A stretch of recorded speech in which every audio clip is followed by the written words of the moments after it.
Open பண்ணிங்க நல்லா பூரா வந்து டைமில் கட் பண்ணிக்கணும்.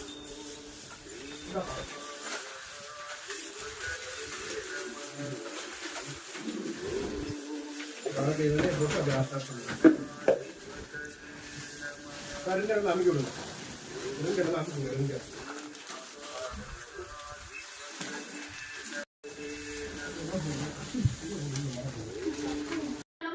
பண்ணியிருக்காங்க நம்மளுடைய லேபர்ஸ். எதுக்காக அப்படி காளான்குடியில வந்து அமைக்கிறோம் அப்படின்னா, எத்தனை வருஷம் ஆனாலும் அது தாங்கணும்.